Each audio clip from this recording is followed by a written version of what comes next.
والصلاة والسلام على رسول الكريم وعلى آله وأصحابه ومن استنى بسنته إلى يوم الدين. All praise is due to Allah. May Allah's peace and blessings be on the last Prophet Muhammad sallallahu alayhi wa sallam, and on all those who follow the path of righteousness until the last day.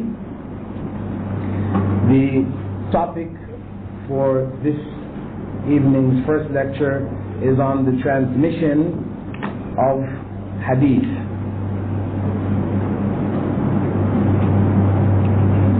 The transmission of Hadith. In our previous two sessions, we looked first at the definitions concerning Hadith, what it was in the language, and how it was used in the Qur'an and in the statements of Prophet ﷺ according to its linguistic meaning. Then we looked at what the meaning had become, and we compared it to the Sunnah, and we looked at the importance of Hadith in Islam as a vehicle for conveying the Sunnah to us, referred to as the storehouse of the Sunnah, and also for the fact that the Sunnah itself played a particular role in terms of explaining the Qur'an. It was the second source of revelation, and the Prophet Muhammad ﷺ himself was the moral example to the Ummah, etc., etc. Then we looked at the what was the second thing that we looked at after that? I'm supposed to be testing you anyway. Yeah, the compilation of the Hadith, right? We began in the time of Prophet Muhammad ﷺ, what took place during his lifetime, what he conveyed. We looked at certain issues where people have taken the concept that nothing of the Sunnah was written down, nothing of the Hadith were written down during the lifetime of the Prophet ﷺ, because of the fact that there is an authentic Hadith found in Sahih Muslim from Abu Sa'id al-Khudri, in which he said that the Prophet ﷺ had said that you should not write anything besides the Qur'an, and if anyone writes anything besides the Qur'an, it should be erased. And we dealt with that issue, that this was actually in reference to writing things along with the Qur'an, not besides the Qur'an in the sense of anything else other than the Qur'an, but along with the Quranic text when people were involved in recording the Quranic text, to avoid interpolation or the addition of some of the statements of Prophet ﷺ to the Quranic text themselves. And from there we looked at a variety of different narrations in which Prophet Muhammad ﷺ did instruct his companions to record material where people requested it and he okayed it. Write uktubu li Abi Shah, write for Abu Shah, who requested him to write the sermon which he had given after the conquest of Mecca, and so on and so forth. A number of different hadiths we looked at where the companions were involved in writing. Some said they used to write down everything Prophet ﷺ used to say, and the Prophet ﷺ gave his seal of approval to their actions. And we spoke about the fact that the majority of the leading companions who narrated hadith, large numbers of hadith, the majority of them wrote their hadith down. And the majority of the leading narrators from the Sahaba, their students in turn, the majority of them also wrote down hadith. So that's the second generation, known as the Tabi'un. They were also known to have written down hadith, and their students, the Tabi'in, students of the successors, they were all known well to record the hadith. In fact, there was even the major compilation of the hadith took place in their time. And we said this was when Umar ibn Abdul Aziz, the fifth righteous caliph, he instructed Az-Zuhri and other scholars of the time to compile the hadith which were already being written. They were being written by a number of scholars. He instructed that they be compiled into text, and in fact he gave special mention to Zuhri, gave special mention to him to collect the hadith of Amra, who was the female, who was the main narrator of the hadith from Aisha. And she, of course, her fiqh played a major role in the development of Islamic law that we know today. And we said that the writing of the hadith did go through different phases, the first one being the Sahiha phase, then it went into the Musannaf, and the Musnad, and finally the Sahih. And we discussed the different levels in which they passed through. But the main point that we stressed from all of that was that in fact the Sunnah, the Hadith, were written, the vast majority of the Hadith of Prophet ﷺ were written down in his own lifetime, which is contrary to the commonly understood view that most of the writing took place in the time of Az-Zuhri, which was in the 2nd century, right? And we pointed out, in any case, even if it was that the writing did begin in the time of Az-Zuhri, which in fact it didn't, the time lapse between the death of Prophet ﷺ and the writing of his hadith was still a very short period, because those who were doing the writing were already contemporaries of the students of the Sahaba.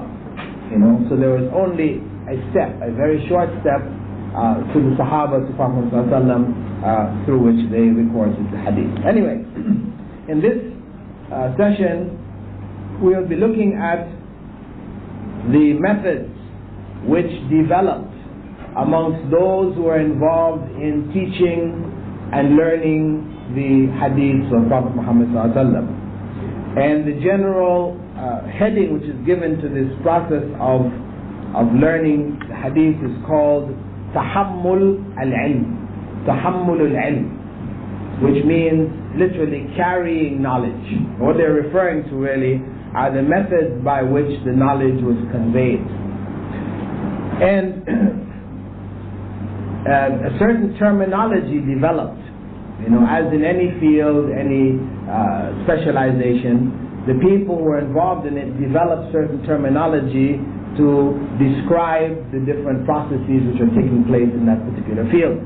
And in the field of hadith, compilation, etc., there was a variety of terms which evolved, which, though there are Arabic terms having their own meaning in the language, in the hadith context they took on special meanings. Now the first of these terms is known as sama'. Sama'. And sama' means literally, in this context, it means listening. Actually, sama' means listening. But in this context, the specialized context, it meant the reading of a teacher. The reading of a teacher. One who taught hadith, that he read the hadith. Meaning that the narrator of the hadith, either he recited it from his memory, right, which was in common use in the 1st century, but by the 2nd century, the middle of the 2nd century, this method of teaching declined, right? Because the process of writing hadith, became far more widespread.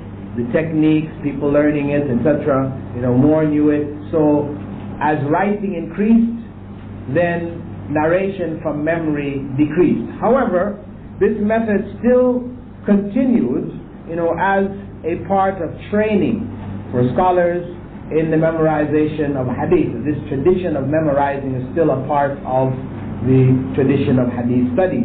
So for example, in the University of Medina today, if you join the College of Hadith, right, you study all of the various fields related to the science of hadith, you learn fiqh and these type of other things, tawheed, aqidah, etc. along with it. At the same time, each student is required to memorize each year 250 hadith. Means that by the time they graduate, they should have memorized 1,000 hadith. And this is with the chain of narrators. This is not just saying, Abu Bakr said. It is with the complete chain. And of course, this is all in books now. So technically speaking, one could ask, why bother? But the point is that this is part of the tradition of hadith studies, hadith learning, that students were required to memorize the main hadith. This was part of their training, because when you are involved in the process of teaching hadith or research yourself, by having a body of the key and the main hadiths which are used already memorized, this facilitates the process of learning as well as teaching. Now, the second understanding or second method which was practiced under the same heading of sama' was reading from books. This is still called sama'. Sama' listening or hearing. Who is listening and hearing here? The students. The students are listening or hearing from the teacher. The teacher may narrate directly from his memory, which we just spoke about, or he may narrate from books, his own books, where he has recorded hadith from his teacher, right, or teachers, many teachers, whatever. He would write them up in the books, and he would read from his own books, right? And this was the preferred method. By the middle of the 2nd century onward, this was the favorite method of teaching hadith, right? And the reading that he did, that book which we said was his own book, it might be literally the book which he wrote himself, or it might be a student's book which had been copied from his own book, right? Either containing the complete book of his own compilation manuscripts, or selections from his manuscripts. The third method, which also comes under sama', is called question and answers. Question and answers. That is, actually this was a method used for testing the teachers, and what would happen is that the students would recite a part of the hadith, and the teacher would complete the remainder. Right? It was a mode which was used to test some of the scholars, some of the leading scholars of hadith, test their abilities, their memories, etc. The fourth method, which also comes under sama', is the dictation method. Dictation. That is where actually this process of dictation began with the Sahaba. One of the companions by the name of Wasila ibn Aqsa, he was the first to actually hold classes for the dictation of hadith. In the early generation, in the generation of Sahaba, it was not so much encouraged because it was seen as a very easy way for people to pick up huge amounts of knowledge in a very short space of time. And they felt, the scholars, early scholars felt that, unless there was an effort on the part of the students, then they would treat that knowledge very lightly. And this is a common experience, that when things come easy, people don't give it the same value as when they have to struggle and to strive to get it. So you find that the early scholars among the Sahaba didn't like to use this method in terms of teaching. Now, later on, however, by the middle of the 2nd century, this became a popular method. Az-Zuhri was the same one who was asked by Caliph Omar ibn Abdul Aziz to begin the process of compiling the books of hadith. He started to use this method and continues to do so for the rest of his life. And the dictation was either from memory or from books, both ways. What would happen is that a fast writer from amongst the students would do the writing, and another student or other students would observe his writing to make sure he didn't make any mistakes, and they would borrow his copy after the lesson and then make their own copies. Right? Now, one may question, well, what's the difference between this and the teacher reading from his own books? Isn't this not the same thing? Well, the difference is that in this case, the reading was a continuous reading. In the other case, when they were reading from the book, dictation, different, from when you say something, you're explaining each aspect of it. You explain the hadith, you're explaining things concerning the hadith, the narrators, it's a full presentation. Whereas dictation, you're just reading from a text. The second method of transmission was known as ard. And ard comes from the Arabic word arada, which means to expose or to show. And what this refers to in the technical language of the scholars was the reading of the students. Instead of the reading of the teacher, we now have the reading of the students. The students would read the teacher's book to him, while other students compared the hadith that they were reading to what they had in their own collections.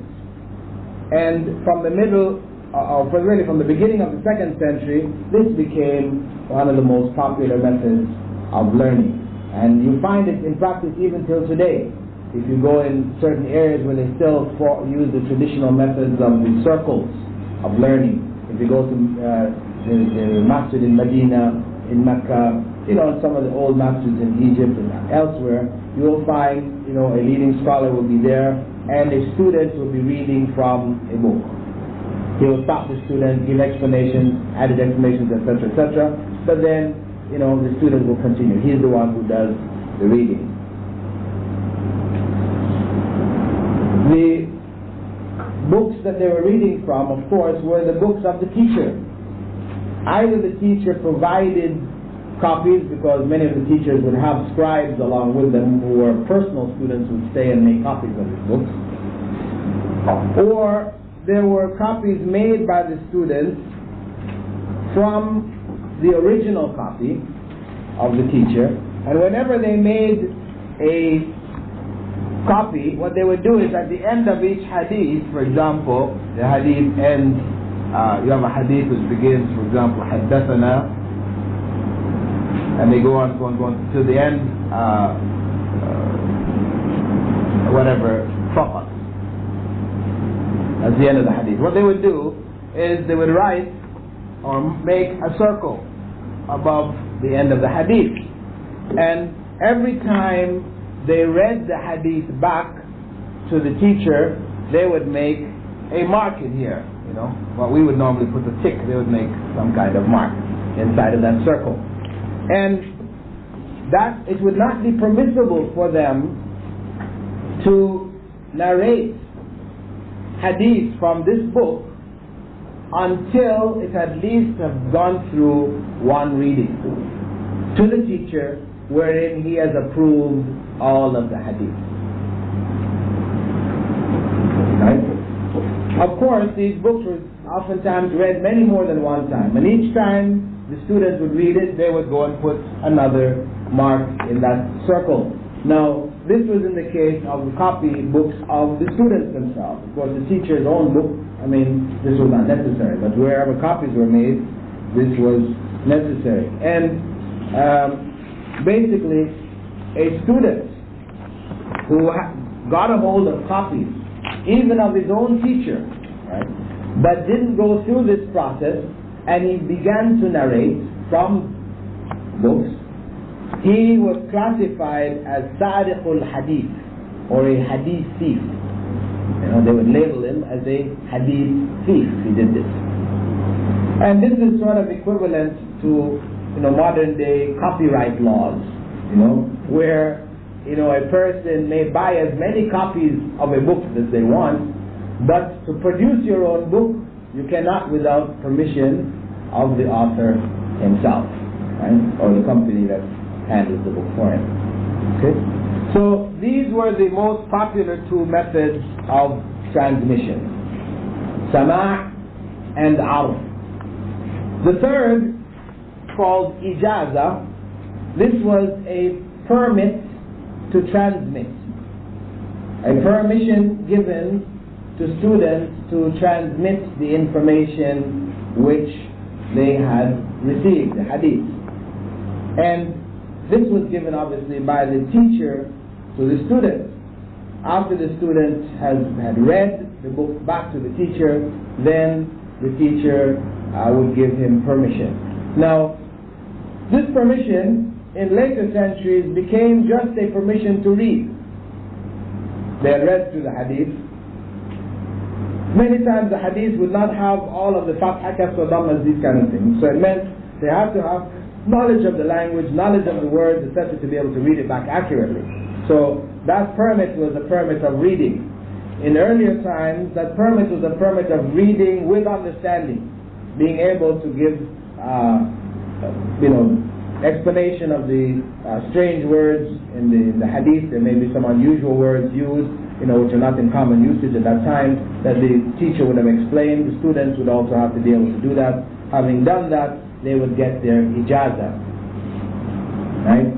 And this ijaza, actually, the tradition continued down for a number of centuries to the oldest masjid in North Africa, which was known as the Kairouan Masjid.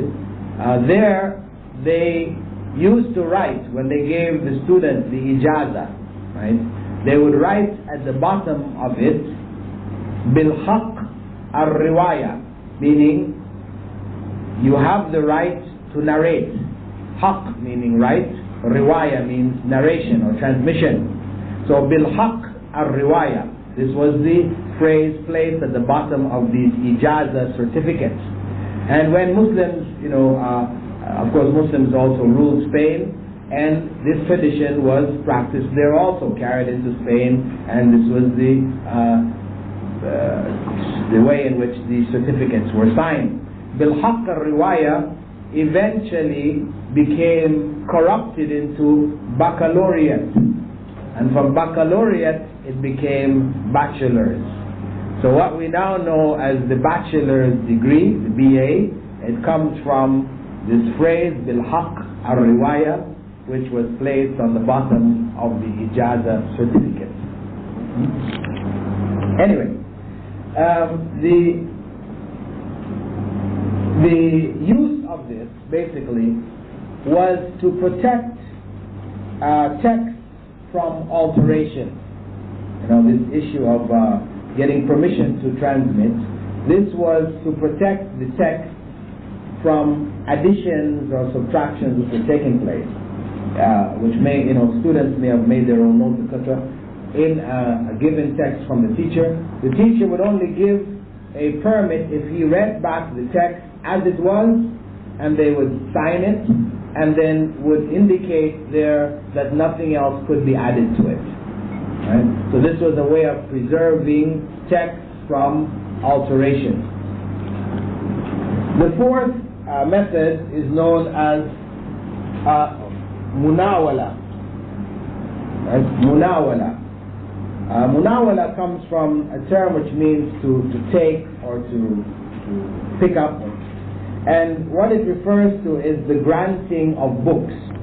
That is, a teacher may grant or give a student of his book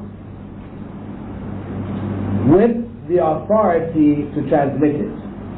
Either one of the copies which were made by scribes, right? He would grant that to the student, and the student was given permission to transmit it.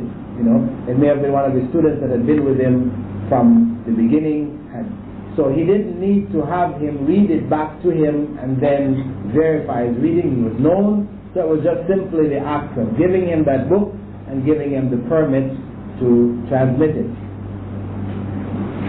And there were scholars like al-Zuhri, for example, who practiced this. He gave several manuscripts of his collection to some of the leading scholars of his time, al-Thawri, al-Awza'i, and Ubaydullah ibn Umar. They had received copies. I mean, this was done by a few scholars. It wasn't really a widespread practice. The next method, the fifth method, is called kitaba. And in modern terms, we may refer to it as correspondence. This is where a teacher would write down hadith and send them to a student who was then given permission to narrate these hadith. And it is something like what we may call, learning by correspondence, today, or distance learning. This is a similar method. And this existed actually from the 1st century. Because when the caliphs like Omar radiallahu anhu sent out letters to the governors and rulers in different provinces, these letters would be filled with hadith, instructing them to do this, do the other. Whatever he's instructing them, he's going to mention some hadith of Prophet to support it. And these letters were then in turn read back. People learned the hadith and they taught it to others. Of course, the letter would have the stamp or the signature of Omar on it, which is what validated it, right? And this, as I said, mode of learning and transmission, existed right from the very 1st century. The 6th method is known as i'lam. I'lam. And a'lama means to announce. And what is meant here is when a teacher would inform students, he has a book that he is going to narrate from, but it's not his own book, right? It's not his own compilation. He has a compilation, which is a compilation of another teacher, and he informs his students that he already has permission from that teacher, the author of the original book which he's reading from. He has permission to transmit it. He's just informing them, confirming that he has that permission. But for them, the students, to be able to narrate, they could not merely write down whatever they heard from him and narrate it. They would have to go back and get an original copy which had the permit given by the original author, mentioning their teacher's name in it. Before they had to see that with their own eyes before they were permitted to narrate. Right? Just the statement of the teacher was not enough. If he's narrating his own material, that's one thing. But if he's narrating somebody else's material, he informs them, but before they can record, but before they can narrate what they have recorded, they must confirm with their own eyes that the permit was in fact given. The 7th method, called wasiyah, this method basically was on the deathbed of a teacher. He would bequest or bequeath his books to one of his leading students. And when he does so, and this is the practice of most of the leading scholars, whenever time came for them to die, then they would turn the books over either to their sons or daughters who had themselves risen in the ranks and had become leading scholars, or to their leading students. Right? And of course, in doing so, they gave them permits to narrate from these books. The last method is known as wajada. And wajada is basically means discovery of books, meaning that somebody, for example, a student of a teacher, after the teacher dies or something like this, or he goes to another land and he finds a book which contains narrations from his teacher, for example. This occurred because books travel to different lands, etc. But it was not considered a valid way of learning. in the days of the transmission of hadith. I mean, today, that's what we do all the time. We go to a store and we buy a book. Right? That's just like finding it. We didn't learn it from the person who wrote the book. This is the common method today. But in those days, they did not accept this as a legitimate means of learning. To say, I just found a book, I learned the hadith, I'm going to go and teach it. No. You had to have had these narrations confirmed from a teacher. You recited it before him, he confirmed they're authentic, you knew what it meant, and then you could narrate. Right?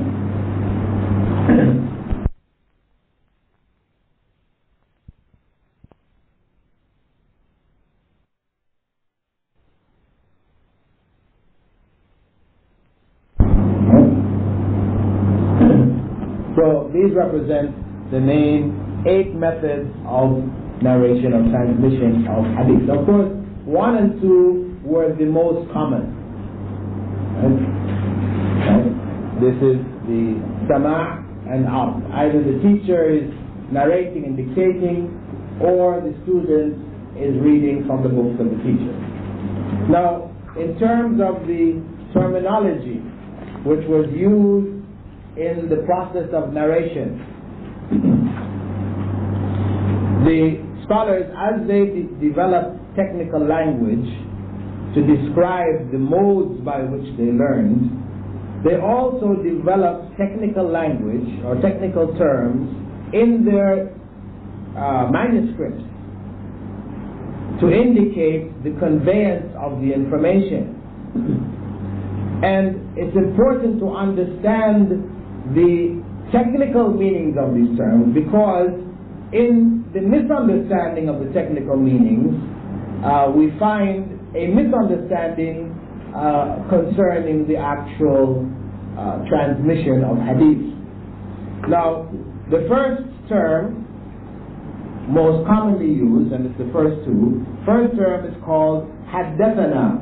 It's like this one which I wrote here, haddathana, right? Haddathana, which literally means he said to us. Haddathana, or he told us. He related to us. Haddathana. Commonly when they're writing hadith, because it's a big word, haddathana involves 1, 2, 3, 4, 5 letters. And when you're writing hadith, you want to write it as quickly as possible, and this is just a connecting term. So they developed a shorthand version, and they would just write sana, just the sa, noon, alif, sana, which meant haddathana. Or they would write instead just na. This was like shorthand, right? They would write na. Now, this term haddathana was used basically to indicate the first method of transmission. That is, either from memory, or the more popular method, reading from the teacher reading from his books. Either the teacher reading from, or reciting, or orally dictating from his memory, or he is reading from his books. And reading from the books, as I said, became the most popular method by the 2nd century onwards. So haddathana, though literally it means he said to us, what it actually meant is he said to us, or he read to us. And most commonly it meant he read to us. The second term used is akhbarana, from khabar. Khabar means information. Akhbarana, he informed us. Akhbarana. A number of scholars use haddathana and akhbarana interchangeably. But the majority of scholars, hadith scholars, they use akhbarana to refer to the second method of teaching. That is, where students read the books or copies of the books of the teachers. Akhbarana, which though literally meant he informed us, it technically meant the student read from books the hadith of the teacher and he confirmed it.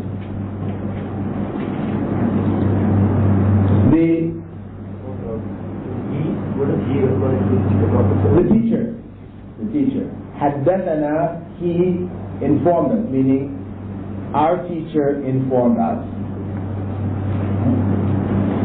The third is amba'ana. Right? Amba'a means again to inform. Surah An-Naba, news. Right? It comes from the same Arabic word. Amba'a comes from the same root, Naba. Amba'ana means he informed us, but actually this term was used specifically to indicate the third and fourth methods, ijaza and munawala.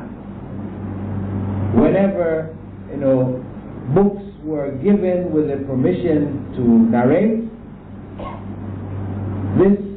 when the scholars or students who narrated it, they would say amba'ana, and it was understood among the scholars or the students that it meant they received the book which they had heard and had permission to transmit it. So they were still reading from books.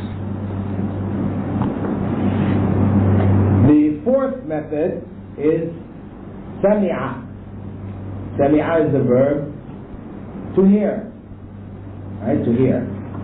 And they would say, for example, sami'tu, I heard from so and so. And this was strictly used for the first method. The student is describing hearing himself, not reading himself, but hearing from the teacher directly.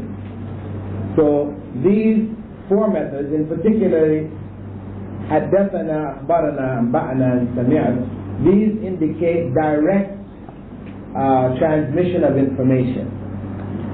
And they were the strongest terms, actually, haddathana, akhbarana, and sami'a. The fifth method, known as an, which meant from, this conjunction was used, or preposition was used, to refer to all of the previous methods. An. When the hadith uses an, and you find it throughout the text, an is sort of vague. You didn't know whether it was reading of the teacher, reading of the students, whether they received it by hand, granted to them, whatever. It was just an. This was a phrase which was used in the text which were written. And it was considered to be an inferior mode. In fact, when we look at the classification of hadith later, we'll see that it was the cause of making or labeling a hadith as da'if, being weak, the use of this phrase. But not in all cases, in specific cases. So, what we're saying here, that of the 8 methods of narration or transmission, 7 out of the 8 were specifically reading from text. The number one, meant either reading from a text or reciting from memory. So, in other words, the majority of methods by which the hadiths were narrated among the scholars was through reading from writings, which may come as a surprise to many, who were familiar with the phrases haddathana, thinking, and akhbarana, that it was all oral narration. And those who were trying to argue this point, they do bring this forward. They use this as evidence that in fact the hadiths were narrated orally. But in fact, as we said, evidence proves otherwise. Now, in terms of those who attended the hadith circles, what happened was the scholars, and they would have sort of main students who were around them, who would write for them or read for them. At the end of each session, a record of attendance was kept. They would write the names of those who attended. They also used to write the ages of those who attended. And they used to write whether the people attended the full reading of the text or whether they attended only a partial reading of the text. Meaning that usually the reading of a text is going to take some time. It may not be at the end of each session. Right? Individual students may have made their marks. Right? But at the end of the completion of the reading of a book, right, then all of this information will be gathered. At the end of each session nightly, the students of the teacher may make also these notations. So a body of biographical information was now being transmitted along with the hadith, information about those people who were attending, studying, writing, narrating. If a student was under the age of 5, they would mention his name, but they would just write Hadar, he attended. Right. If he was over the age of 5, they would write that he was a student. They classified after the age of 5 as being a student.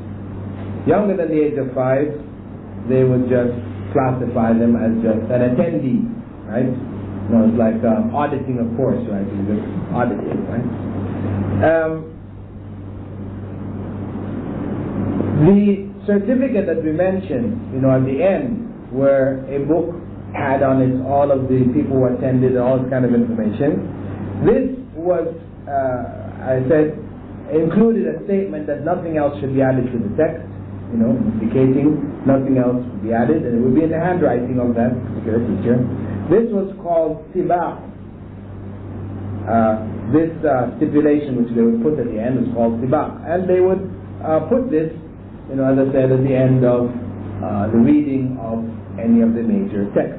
Now, during the era of the Tabi'un, who were the students of the Sahaba, right, those who were going to study hadith, they would first memorize the whole Qur'an. This was the norm.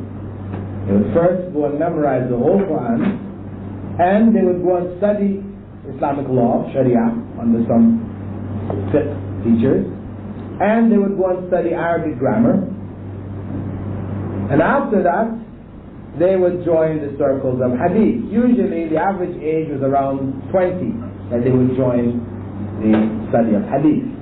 However, there were some who learned earlier. Az-Zuhri had mentioned Ibn Uyayna, who was 15 years old at the time, to have been the youngest student he had seen in the circles.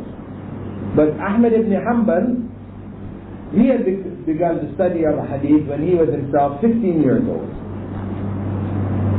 Now, later on, when the texts were fixed, right, standard texts and compilation like al-Muwatta and the Musannafat and so on so had become standardized, then they would accept even much younger people, young kids, somebody going to study might even bring his son or whatever along with him, or daughter along with them. This is where you found people down to the age now of 5, and they would make record of these people.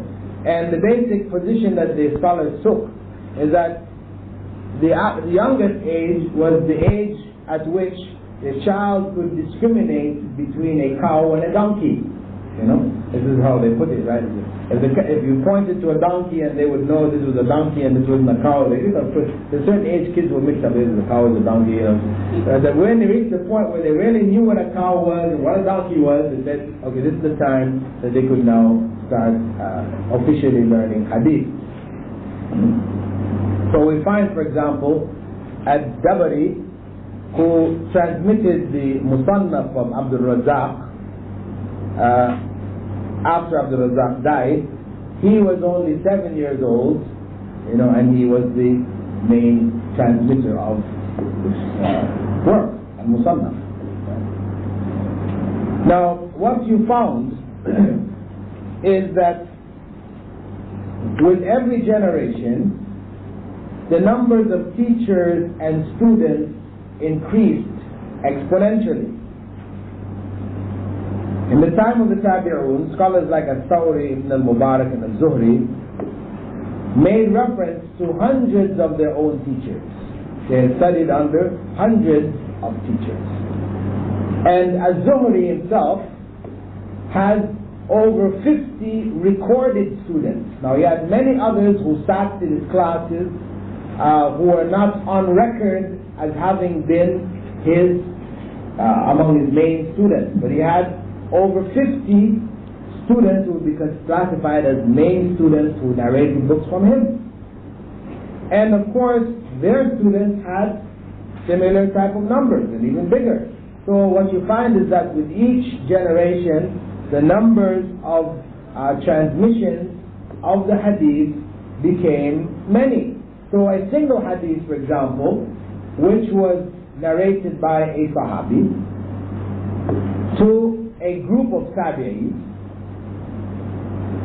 and they narrated this to an even larger group, each one of them to an even larger group of Tabi'is, right?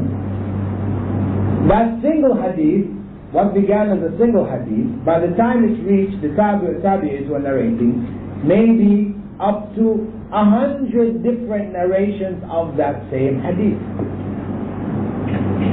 By the time it reached the Tabi'in. And it was the practice of the scholars in that time to refer to every channel of narration as a hadith. And this is why, remember I mentioned to you that it is commonly said that, recorded, that the number of hadiths which were narrated by Abu Huraira was some 5,700 plus hadiths. Whereas when you check the actual number of hadith which he narrated, it's really only 1,200 and something. Sorry. It dropped down drastically. Some 43% really of the actual number which was attributed to him.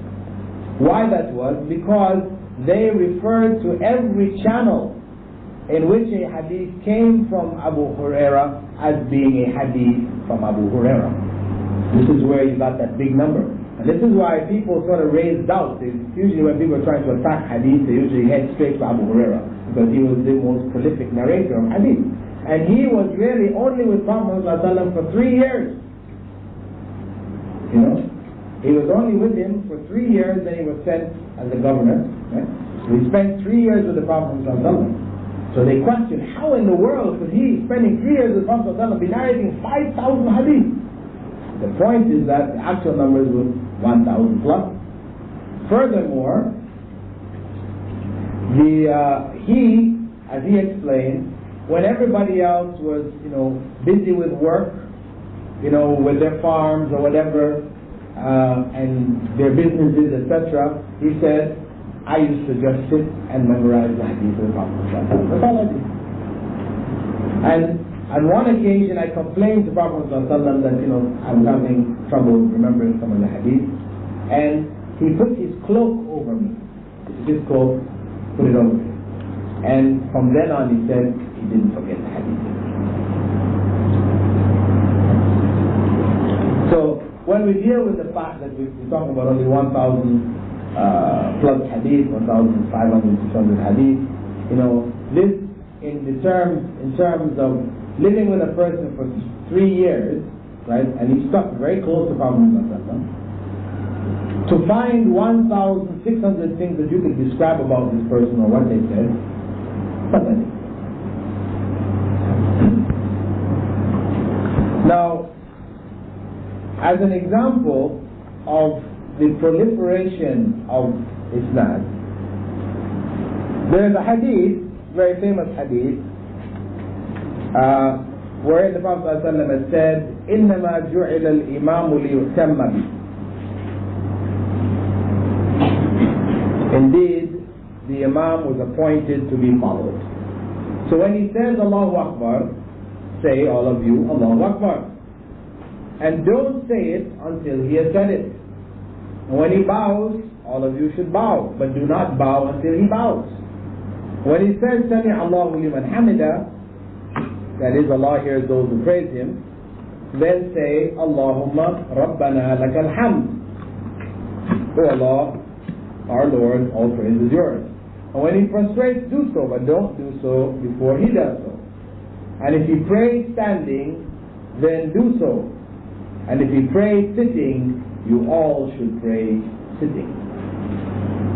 Another thing I think a lot of people don't know.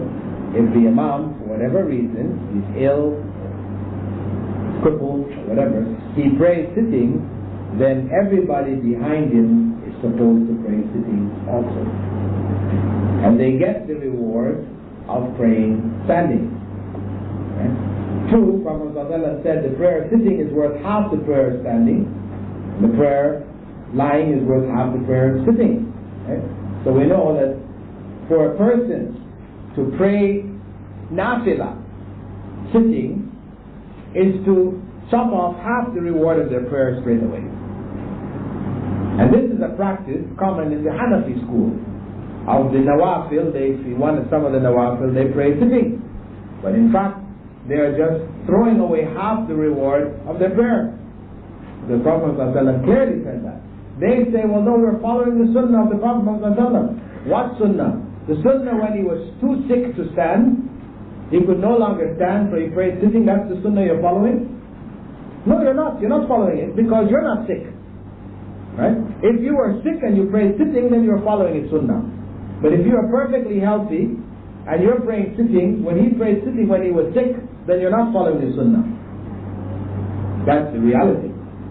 Anyway, this hadith, when you look at the narration of this hadith, what you find is that it was transmitted from the Prophet ﷺ by 10 companions living in 3 different locations. Some were in Mecca, some were in Syria, and some were in Iraq. Right? Of the 10 companions who narrated this hadith, one of them, Abu Hurairah, had 7 students who transmitted the hadith from him. 4 of them lived in Medina, 2 in Egypt, and 1 in Yemen. These 7 students, in turn, transmitted to 12 other students. 5 in Medina, 2 in Mecca, 1 each in Syria, Kufa, Ta'if, Egypt, and Yemen. Right? And the total number of those who narrated, third generation authorities who reported this hadith, collected the hadith, they were some 26. It started with the Prophet ﷺ, it ended up being collected by 26 different narrators in 10 different locations, in Medina, Mecca, Egypt, Yemen, Kufa, Syria, Wasit, and Ta'if. So what you can see is that these narrations spread over the Muslim world. This is the dissemination of knowledge now. And when you go back and you look at the various channels through which the hadith was transmitted, you find that they were transmitted in virtually the same wording everywhere that it was transmitted to. Okay,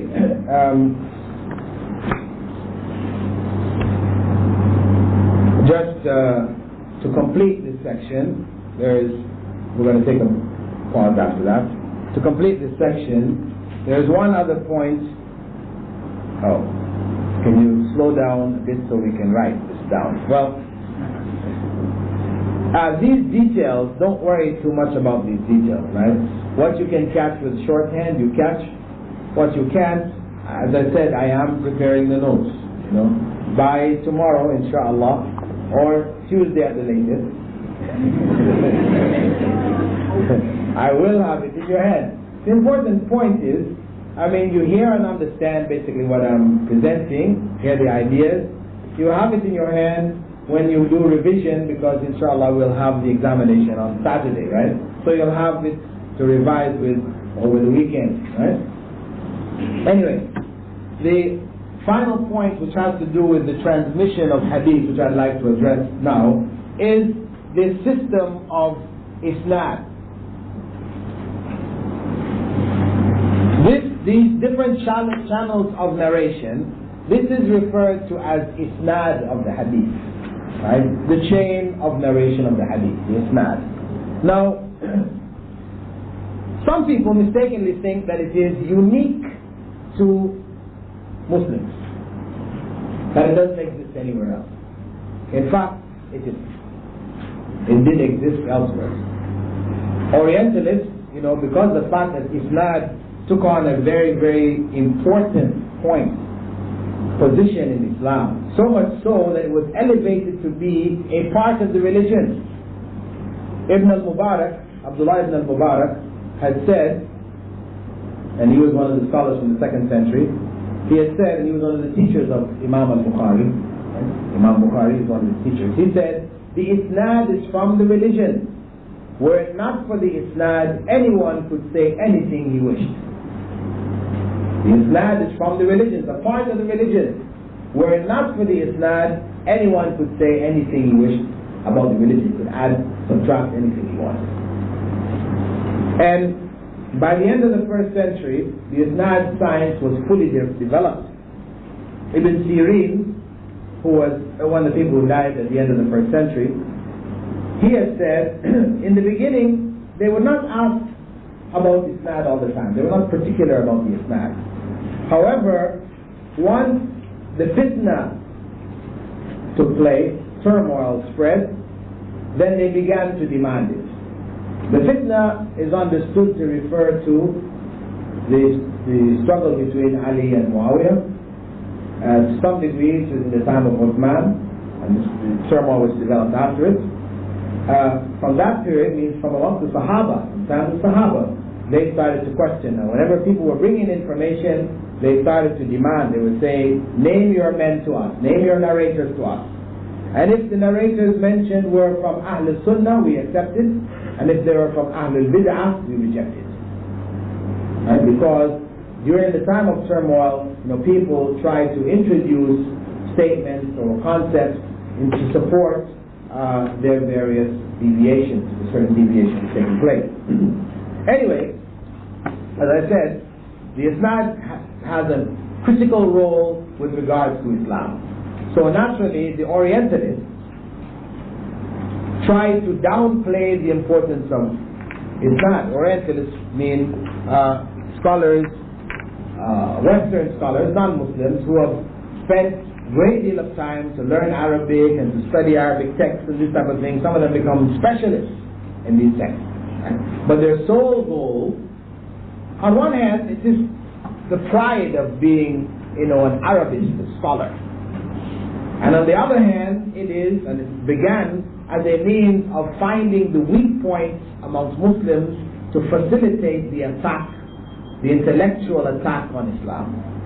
Right? This developed out of centers of learning for the missionaries. Actually, some of the big universities like McGill University in Canada and others, they were centers for missionaries, where they would learn Arabic, they would prepare themselves, study the weakness in the Muslim concepts where they perceive weaknesses, and they would use this as a means to attack. Anyway, one of the Jewish professors, George Horowitz, he brought evidence from the Mishnah and other books of ancient books of the Jews to show that in fact they did have an isnad system. It existed amongst the Jews before the Arabs. And he went on to try to trace it back to the Mosaic period, in the time of Moses. And in the Talmud, you find huge chains of narrations relating all the way back to the Mosaic period. However, his arguments of trying to trace it back to the Mosaic period is doubtful, because there's no way of proving that these were not later interpolations. But that they did exist among the Jews in their literature before the time of Islam, there's no doubt about it. Furthermore, it can be found in Indian literature. Even before this, you can find it in some of the ancient Hindu texts, in Buddhist texts, and in Jain literature. In one of the great epics known as Mahabharata, right? Or Bhatta, Mahabharata. It states, Vaishya composed it, Ganesa served as a scribe, and the work was handed down to Vaisam Payana, who communicated to the king Janani Jaya, and Sauti, who was present at the time, heard it and narrated it to the assembly of sages, which was in the temple. So they have narration. However, the fact that it originated elsewhere is not really important. What is important is that Muslims took this and elevated it, developed it, and evolved it to a point which was incomparable to Isnad anywhere else. They added to it chronological information. They assembled biographies about the narrators, transmitters, and they established a science to determine the value of the content as well as the authenticity of the channels of narration. This you cannot find anywhere else. The ancient Hindus, they made no rigorous attempt